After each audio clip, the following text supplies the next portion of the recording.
Hello friends, welcome back to our YouTube channel. आज इस video में हम पढ़ेंगे क्लास 11th की book Indian Constitution at Work के चैप्टर फेडरलिज्म के बारे में। ठीक है, तो आइए अब हम स्टार्ट करते हैं। फेडरलिज्म का मतलब होता है संघवाद, अगर हम हिंदी में इसका मतलब देखें तो। एंड फेडरलिज्म का मतलब होता है सेंटर और स्टेट गवर्नमेंट के बीच में जो पावर का डिवीज़न होता है, इसका मतलब होता है वर्टिकली पावर को डिवाइड करना। ठीक है, वर्टिकली यानी कि जैसे कि आपने देखा है पहले सेंट्रल गवर्नमेंट को ज़्यादा पावर है, फिर स्टेट गवर्नमेंट को उससे कम, एंड देन लोकल गवर्नमेंट, है ना। तो ये वर्टिकली डिवीज़न है पावर का, तो इसको ही फेडरलिज्म कहा जाता है। फेडरलिज्म को कनाडा जो था वहाँ के कॉन्स्टिट्यूशन से हमने अडोप्ट किया। ठीक है, इसका मतलब ट्रीटी या एग्रीमेंट भी होता है। ठीक है, इसके अलावा फेडरलिज्म जो है ये ट्रीटी होती है सेंट्रल और स्टेट गवर्नमेंट के बीच में, एंड इसको कंबाइंड नेशन भी कहा जाता है। ठीक है, क्या कहा जाता है? कंबाइंड नेशन यानी कि संयुक्त राष्ट्र। ठीक है, सेंट्रल गवर्नमेंट जो है इसमें वर्क करती है नेशनल लेवल पे, और स्टेट गवर्नमेंट जो स्टेट लेवल पर, रीजनल लेवल पर काम करती है। अब देखिए बेसिक फीचर्स क्या क्या है फेडरलिज्म के। फेडरलिज्म के कुछ बेसिक फीचर्स है, जैसे कि ड्यूअल गवर्नमेंट, इसमें दो गवर्नमेंट होती हैं। ठीक है, दो गवर्नमेंट के बीच में डिवाइड होता है नेशनल लेवल पे और स्टेट लेवल पे। ठीक है, इसके अलावा डिवीज़न ऑफ पावर, यानी कि सेंट्रल गवर्नमेंट को ज़्यादा पावर दी गई है, स्टेट गवर्नमेंट को कम पावर दी गई है। ये जो पावर का डिवीज़न है ये 7th शेड्यूल में लिखा हुआ है कॉन्स्टिट्यूशन के। इसमें पावर का डिवीज़न किया गया है यूनियन लिस्ट, स्टेट लिस्ट और कॉन्कर्ड लिस्ट, इन 3 लिस्ट के रूप में। ठीक है, यूनियन लिस्ट जो है इसमें वो सब्जेक्ट आते हैं जिन पर सिर्फ सेंट्रल गवर्नमेंट ही कोई भी कानून बना सकती है। ठीक है, इसमें टोटल 97 सब्जेक्ट हैं। एग्जाम्पल है इनके डिफेंस, बैंकिंग, फॉरेन अफेयर्स। इसमें वो सब्जेक्ट आते हैं जो कि पूरी कंट्री को, होल कंट्री को अफेक्ट करते हैं। ठीक है, जैसे कि डिफेंस, बैंकिंग और फॉरेन अफेयर, एंड इन पर सिर्फ सेंट्रल गवर्नमेंट एक कानून बना सकती है जो all over country, all over India में इम्प्लीमेंट होता है। ये देखिए स्टेट लिस्ट होती है, सेकंड लिस्ट होती है स्टेट लिस्ट। स्टेट लिस्ट जिसमें वो सब्जेक्ट होते हैं जिन पर सिर्फ स्टेट गवर्नमेंट ही कानून बना सकती है। इसमें टोटल 66 सब्जेक्ट यानी कि 66 विषय हैं। ठीक है, जैसे कि agriculture, police, public health etcetera. Next आती है कॉन्कर्ड लिस्ट। कॉन्कर्ड लिस्ट जो है इसमें वो सब्जेक्ट होते हैं, वो विषय होते हैं जिन पर सेंट्रल गवर्नमेंट यानी कि यूनियन गवर्नमेंट और स्टेट गवर्नमेंट दोनों ही कानून बना सकती है। इसमें टोटल 47 सब्जेक्ट्स हैं। ठीक है, देखिए यूनियन लिस्ट में 97, उसके बाद स्टेट लिस्ट में 66, एंड देन कॉन्कर्ड लिस्ट में 47 सब्जेक्ट, जैसे कि एजुकेशन, फॉरेस्ट के बारे में कोई भी कानून बनाना, मैरिज एंड डिवोर्स। ठीक है, नेक्स्ट है रेसिड्यूरी पावर। रेसिड्यूरी पावर वो होती है जो किसी भी लिस्ट में नहीं है। ऐसे विषय जिनको ना ही यूनियन लिस्ट में लिखा, ना स्टेट लिस्ट में लिखा, ना ही कॉन्कर्ड लिस्ट में लिखा। ठीक है, तो ऐसे जो विषय होते हैं उन पर कानून बनाने का अधिकार केवल और केवल सेंट्रल गवर्नमेंट का ही होता है। इसे ही रेसिड्यूरी पावर कहा जाता है, जैसे कि साइबर लॉज, ठीक है, कंप्यूटर टेक्नोलॉजी एट्सेट्रा। अब फेडरलिज्म जो था इसकी विशेषता हमने क्या क्या पढ़ी थी? ड्यूअल गवर्नमेंट होता है, डिवीजन ऑफ पावर, एंड तीसरी इसकी विशेषता है कि इसमें इंडिपेंडेंट जुडिशरी होती है। जुडिशरी जो उसको गार्डियन यानी कि संरक्षक कहा जाता है कॉन्स्टिट्यूशन का, जो कि प्रोटेक्ट करती है कॉन्स्टिट्यूशन को, हमारी कंट्री के कॉन्स्टिट्यूशन को, लोगों की फंडामेंटल राइट्स का प्रोटेक्शन करती है। ठीक है, तो इसलिए इसको गार्डियन भी कहा जाता है। एंड इंडिपेंडेंट जुडिशरी जो है ये एक विशेषता है फेडरलिज्म की। नेक्स्ट है सुप्रीमेसी ऑफ कॉन्स्टिट्यूशन, यानी कि संविधान की प्रधानता होती है ऐसे देशों में जहाँ पर फेडरलिज्म होता है। ठीक है, नेक्स्ट आता है हमारा सरकारिया कमीशन। सरकारिया कमीशन जो था ये 1983 में सेंट्रल गवर्नमेंट ने इस्टेब्लिश किया था। इसको इस्टेब्लिश करने का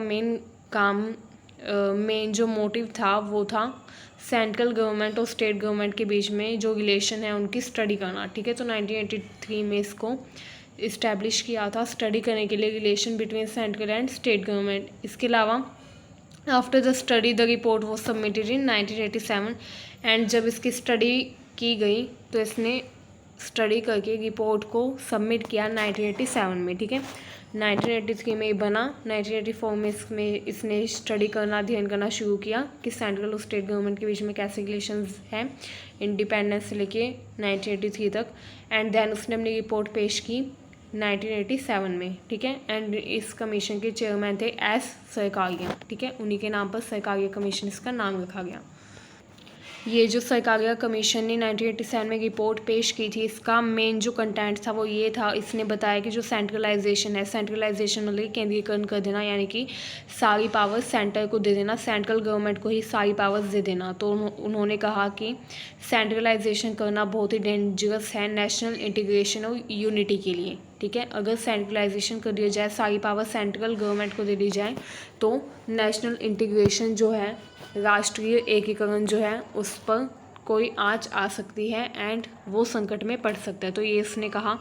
इसके अलावा सरकारिया कमीशन ने अपनी रिपोर्ट में बताया कि जो स्टेट है उसको ज़्यादा पावर देनी चाहिए हमें, मतलब कि ज़्यादा तो नहीं बट कम भी नहीं देनी चाहिए। ठीक है, जो स्टेट गवर्नमेंट है उसको इतनी पावर्स देनी चाहिए कि वो अपना काम अच्छे से कर सकें, वो सेंट्रल गवर्नमेंट के बिल्कुल अधीन ना रहे। ठीक है, तो थोड़ी पावर स्टेट गवर्नमेंट को देनी चाहिए।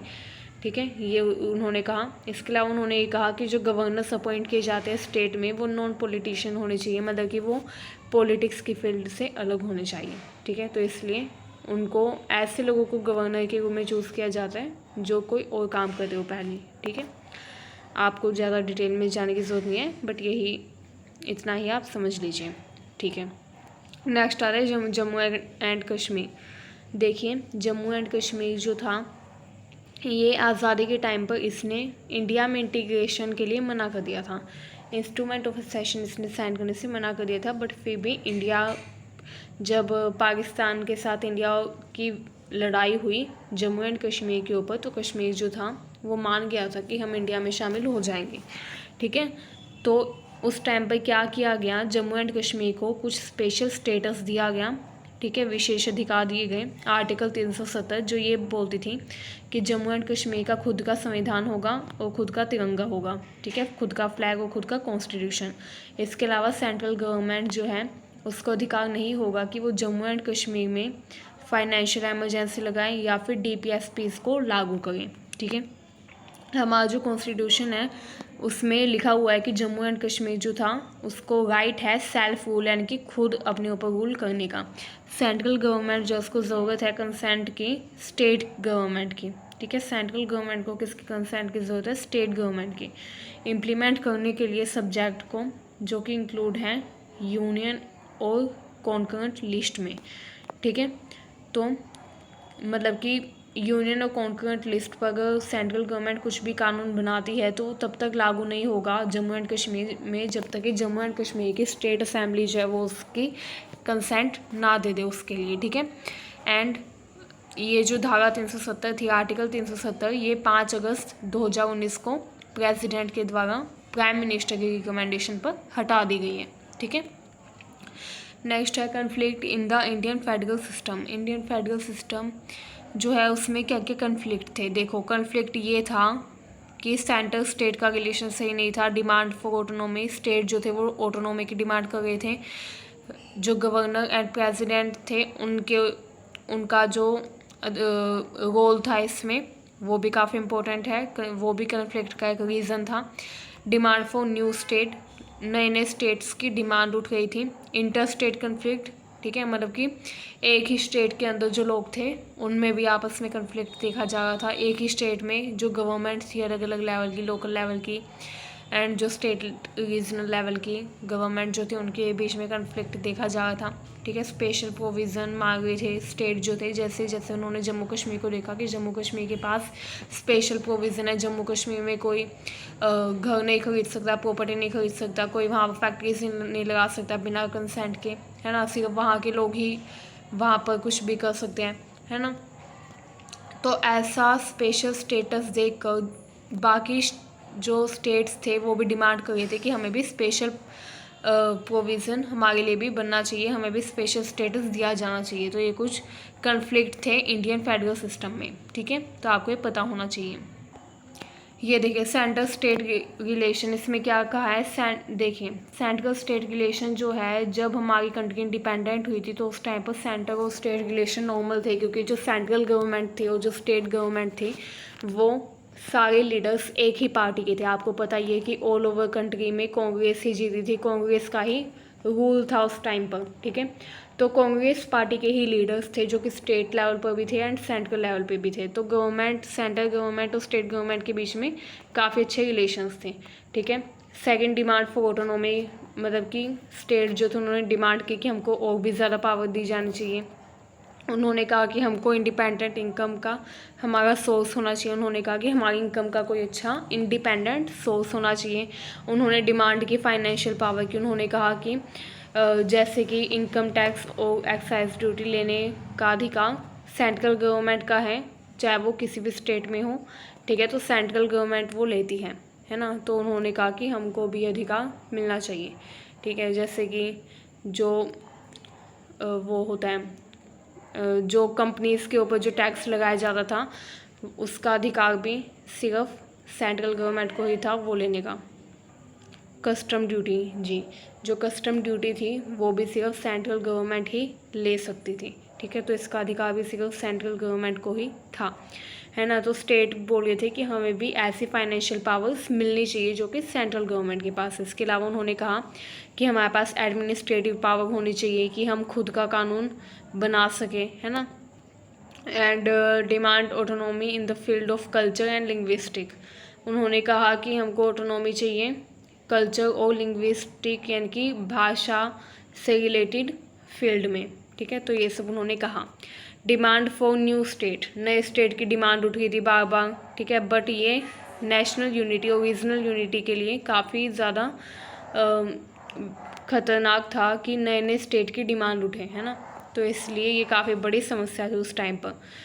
तो इसलिए क्या किया गया, जो ये डिमांड थी वो इतनी आसानी से पूरी नहीं की गई, ठीक है। सबसे पहले जो स्टेट बनाए गए थे वो लैंग्वेज के बेसिस पर बनाए गए। इसके लिए गवर्नमेंट ने एक लैंग्वेज का लिंग्विस्टिक कमीशन बनाया फैज़ल अली की लीडरशिप में, ठीक है। स्टेट रीऑर्गेनाइजेशन कमीशन भी बनाया था एंड एक लिंग्विस्टिक कमीशन बनाया फैज़ल अली की लीडरशिप में, ठीक है। इसके अलावा काफ़ी स्टेट बनाए गए लैंग्वेज के बेसिस पर, जैसे आंध्रा तेलुगु लैंग्वेज के बेसिस पे बना था, गुजरात, पंजाब पंजाबी लैंग्वेज के बेसिस पर, महाराष्ट्र एंड हरियाणा, ठीक है। तो ये सब स्टेट्स बनाए गए थे। मेघालय, मणिपुर, अरुणाचल प्रदेश, ये सब स्टेट, ठीक है। 1990 में क्या हुआ, कुछ स्टेट जो थे वो पार्टीशनड हो गए। जैसे कि बिहार जो था वो झारखंड से अलग हो गया, उत्तर प्रदेश उत्तरांचल से एंड मध्य प्रदेश छत्तीसगढ़ से अलग हो गया, सेपरेट हो गया, ठीक है। ये देखिए तेलंगाना एक नया स्टेट है जो कि सेंट्रल गवर्नमेंट ने बनाया था 2019 में, ठीक है। सेंट्रल गवर्नमेंट ने इसको बनाने के लिए अपॉइंट किया था श्री कृष्णा कमीशन को।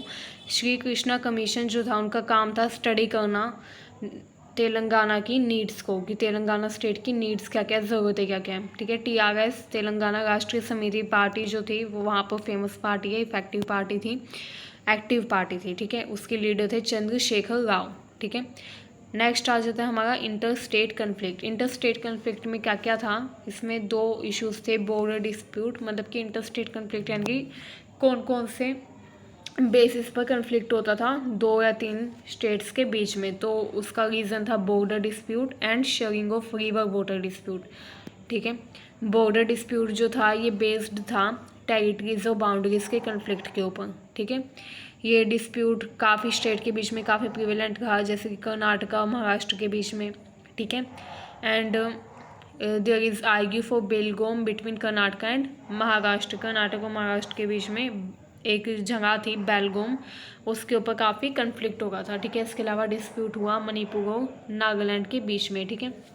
नेक्स्ट था हमारा river water dispute. River water dispute जो थे ये बहुत ही ज़्यादा सीरियस थे देन बॉर्डर डिस्प्यूट, ठीक है। बॉर्डर डिस्प्यूट इतने सीरियस नहीं थे क्योंकि वो ज़्यादा बड़े लेवल पर नहीं थे, बट रिवर वाटर डिस्प्यूट काफ़ी ज़्यादा सीरियस थे क्योंकि उसमें गवर्नमेंट जो थी वो काफ़ी ज़्यादा विवाद करती थी बड़े लेवल पर, ठीक है, सेंट्रल गवर्नमेंट के पास जाकर। अब देखिए they are related to the problem of drinking water and agriculture. ये रिलेटेड था ड्रिंकिंग वाटर और एग्रीकल्चर की प्रॉब्लम से, ठीक है। रिवर वाटर डिस्प्यूट जो था ये मेनली तमिलनाडु और कर्नाटका के बीच में हुआ था कावेरी नदी के वाटर के ऊपर, एंड महाराष्ट्र और गुजरात के बीच में हुआ था, मध्य प्रदेश के बीच में, है ना, नर्मदा रिवर के वाटर के ऊपर, ठीक है। ये देखिए कुछ स्पेशल प्रोविजंस बनाए गए थे स्टेट के लिए, तो उसके रीज़न क्या क्या थे। जैसे कि जम्मू कश्मीर को स्पेशल प्रोविज़न दिया था है ना, तो इसके रीज़न्स क्या क्या थे। तो उसका रीज़न था स्ट्रैटेजिक पोजीशन। जैसे कि जम्मू कश्मीर कहाँ पर स्थित है आपको पता ही है, पाकिस्तान से जुड़ा हुआ है, वो पाकिस्तान से उसका बॉर्डर लगता है ना। तो कुछ स्ट्रैटेजिक पोजीशन की वजह से, पैक्यूलर सोशो हिस्टोरिकल सर्कमस्टेंसेस की वजह से, कुछ ऐसी परिस्थितियाँ जो सोशलो हिस्टोरिकल रूप से काफ़ी डिफरेंट हों, ठीक है।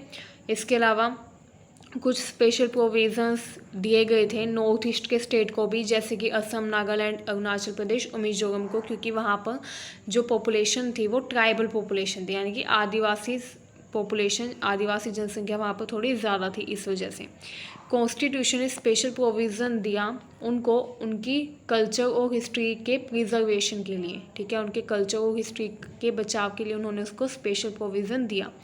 स्पेशल प्रोविज़न जो है वो हिली स्टेट्स को भी दिए गए, जैसे कि हिमाचल प्रदेश, गोवा, गुजरात, महाराष्ट्र और सिक्किम को, ठीक है, ताकि वहाँ पर पर्यटन बढ़ाया जा सके, टूरिज़्म वहाँ पर इंक्रीज़ हो, ठीक है। अब देखिए नेक्स्ट है role of governor and president rule. Governor और प्रेसिडेंट के रूल का क्या रोल था इसमें, देखें। Appointment of governor is a problem between central and state government, ठीक है, क्योंकि आपको पता है सेंट्रल गवर्नमेंट गवर्नर को अपॉइंट करती है स्टेट में, एंड स्टेट गवर्नमेंट को कुछ भी कानून बनाने से पहले कंसेंट लेनी होती है गवर्नर की। तो कभी कभी क्या होते थे, गवर्नर जो है वो कंसेंट देने से मना कर देते थे, तो इससे क्या होता था, कन्फ्लिक्ट होता था सेंट्रल गवर्नमेंट और स्टेट गवर्नमेंट के बीच में, ठीक है। तो ये रीज़न हो गया। इसके अलावा बहुत सारे जो अपॉइंटेड गवर्नर्स थे वो मिलिट्री ऑफिशियल्स, मैंने आपको पहले ही बताया कि जो गवर्नर होते हैं वो नॉन पॉलिटिशियन होते हैं, मतलब कि ऐसे व्यक्ति जो पॉलिटिक्स में पहले ना हो कभी, है ना। तो गवर्नर्स ज़्यादातर ऐसे लोगों को बनाया जाता था जो कि मिलिट्री में रह चुके हो एंड वो मिलिट्री में रिटायर हो चुके हो, या फिर जो किसी सिविल सर्विस में हो, ठीक है, तो उनको बनाया जाता था। पॉलिटिशियंस को काफ़ी कम केसेस में ही गवर्नर अपॉइंट किया जाता था, ठीक है। इसके अलावा गवर्नर जो था उसको सेंट्रल गवर्नमेंट अपॉइंट कर दी थी, ठीक है, एंड वो देखता था कि स्टेट गवर्नमेंट अपना काम ढंग से कर रही है या नहीं, एंड वो स्टेट गवर्नमेंट के काम में इंटरफेरेंस भी कर सकता है on saying of central government के कहने पर, ठीक है। सरकारी कमीशन जो कि अपॉइंट किया गया था सेंट्रल गवर्नमेंट के द्वारा एग्जामिन करने के लिए सेंटर स्टेट रिलेशन को, वो भी काफ़ी इंपॉर्टेंट स्टेप था जो कि लिया गया था, ठीक है। कमीशन रिकमेंडेड, उसने, मैंने बताया आपको क्या रिकमेंड किया उसने, कि गवर्नर्स जो हैं उनको अपॉइंट किया जाए एंड सेंट्रलाइजेशन ना किया जाए, बहुत ज़्यादा स्टेट्स को भी ज़्यादा पावर दी जाए। आर्टिकल 356 जो है जिसने प्रोवाइड किया presidential rule in any state, इसका मतलब है कि किसी भी स्टेट में प्रेसिडेंट रूल लगाया जा सकता है टाइम ऑफ एमरजेंसी, ठीक है। एंड इसको यूज़ किया, this is used when the ruling party lost its majority, and बहुत बार इसको यूज़ भी किया गया आर्टिकल 356 को, जब किसी स्टेट में जो रूलिंग पार्टी थी उसने मेजॉरिटी को लॉस्ट कर दिया हो, ठीक है। Federalism with a strong central government, हमारा जो फेडरलिज्म है उसने सेंट्रल गवर्नमेंट को ज़्यादा पावर्स दिया एंड उसको ज़्यादा स्ट्रॉन्ग बनाया, ठीक है। इंडिया जो कि एक डाइवर्स नेशन है, बहुत ज़्यादा डाइवर्सिटी है, वहाँ पर कन्फ्लिक्ट के चांसेस बहुत ज़्यादा थे कि लोगों के बीच में कन्फ्लिक्ट हो जाए या फिर कोई भी डिबेट हो, ठीक है। तो उसको कम करने के लिए सेंट्रल गवर्नमेंट को ज़्यादा पावर दी गई, ठीक है, ताकि सेंट्रल गवर्नमेंट सॉल्व कर सके social and economic problems of the country, ठीक है। नेक्स्ट आता है power of central government over state. Central government की क्या पावर्स है स्टेट के ऊपर, हमने कहा है कि सेंट्रल गवर्नमेंट ज़्यादा पावरफुल है, तो कौन सी पावर्स हैं जो सेंट्रल गवर्नमेंट को पावरफुल बनाती है, ये देखते हैं आप, ठीक है। पार्लियामेंट जो है वो कोई भी नया स्टेट बना सकती है, ठीक है, या फिर एक पुराने स्टेट में से कोई नया स्टेट अलग कर सकती है, सेपरेट कर सकती है ना। तो ये पावर पार्लियामेंट के पास है। It can also change boundaries और even the name of state, ये स्टेट्स की बाउंड्रीज को भी चेंज कर सकती है एंड स्टेट के नाम को भी चेंज कर सकती है, ठीक है। सेंट्रल गवर्नमेंट जो उसके पास राइट है इन्वॉल्व होने का in the jurisdiction of state at the time of emergency, जो सेंट्रल गवर्नमेंट है इसके पास ये अधिकार है कि इन्वॉल्व हो जुरिसडिक्शन में of state at time of emergency, मतलब कि एमरजेंसी लगी है तो उस टाइम पर स्टेट गवर्नमेंट का कार्यभार सेंट्रल गवर्नमेंट संभाल सकती है। सेंट्रल गवर्नमेंट के पास बहुत सारी रेवेन्यू रिसोर्सेज भी है, जैसे कि मैंने बताया कि कस्टम ड्यूटी है ना, एक्साइज ड्यूटी, ये स्टेट गवर्नमेंट नहीं ले सकती, ये सिर्फ सेंट्रल गवर्नमेंट ही ले सकती है, ठीक है। इसके अलावा governor have the power to dismiss the state government, governor के पास पावर है कि वो स्टेट गवर्नमेंट को डिसमिस कर दें, ठीक है। एंड रिकमेंड कर दे dissolution of state legislation, state legislation को, स्टेट असेंबली को भी वो डिसॉल्व कर सकती हैं एंड स्टेट गवर्नमेंट को डिसमिस कर सकती है, ये पावर गवर्नर के पास है, ठीक है। सेंट्रल गवर्नमेंट जो है उसके पास बहुत सारी पावर्स हैं स्टेट से ज़्यादा, ठीक है। तो इस तरह से ये सिद्ध हो जाता है। अब हमारा बिल्कुल नेक्स्ट टॉपिक है सेंट्रल स्टेट रिलेशन, ये हमारे चैप्टर का लास्ट टॉपिक है। इसमें हम पढ़ेंगे सेंट्रल और स्टेट के रिलेशंस कैसे रहे हैं। देखिए आज़ादी के टाइम पर, जब हमें आज़ादी मिली थी, तो इंडियन नेशनल कांग्रेस जो कि डोमिनेंट पार्टी थी उस टाइम पर, वो काफ़ी स्ट्रॉन्ग थी, जिसके कारण फेडरलिज्म और भी ज़्यादा स्ट्रॉन्ग हो गया था। जवाहरलाल नेहरू और सरदार वल्लभ भाई पटेल जो थे, उनकी पार्टी काफ़ी पॉपुलर थी एंड सेंट्रल स्टेट रिलेशन उस टाइम पर नॉर्मल थे। उसके बाद 1960s के मिडल में जो कांग्रेस पार्टी थी वो डिक्लाइन होना स्टार्ट हो गई थोड़ा थोड़ा, ठीक है। एंड वो डिक्लाइन कम्प्लीटली तो नहीं हुई बट थोड़ी थोड़ी होने लग गई एंड बहुत सारी रीजनल पार्टीज़ बनना स्टार्ट हो गई, ठीक है। काफ़ी पार्टीज़ अलग अलग स्टेट में जीतने लगी, है ना। एंड इस तरह से कांग्रेस पार्टी थोड़ी डिक्लाइन होने लग गई, ठीक है। जिससे क्या हुआ, सेंट्रल और स्टेट गवर्नमेंट में थोड़ा कन्फ्लिक्ट होना शुरू हो गया, क्योंकि पहले कन्फ्लिक्ट नहीं होता था, क्योंकि पहले सेंट्रल और स्टेट गवर्नमेंट एक ही पार्टी की थी, बट अब सेंट्रल और स्टेट गवर्नमेंट अलग अलग पार्टी की बनने लगी, ठीक है। 1990s में क्या हुआ, कांग्रेस डोमिनेशन एंड हो गया कम्प्लीटली एंड कोलिशन पॉलिटिक्स का एरा स्टार्ट हुआ, ठीक है। जिसमें क्या हुआ, ऑटोनॉमी के लिए डिमांड और भी ज़्यादा बढ़ गई। स्टेट्स ने कहा कि हमको ऑटोनॉमी चाहिए, स्वायत्तता चाहिए, अपना निर्णय खुद लेने की। जिसने टेंशंस क्रिएट कर दी, it created tensions in relation between centre and state government. Influence of state really increased and जो स्टेट गवर्नमेंट थी उसकी जो उसका प्रभाव था, इन्फ्लुएंस था, वो भी ज़्यादा बढ़ने लग गया। तो स्टूडेंट्स, ये आज की हमारी वीडियो थी। आई होप आपको हमारी वीडियो पसंद आई होगी एंड हमारे चैनल को सब्सक्राइब करना बिल्कुल ना भूलें। Thank you for watching our video. Thank you so much.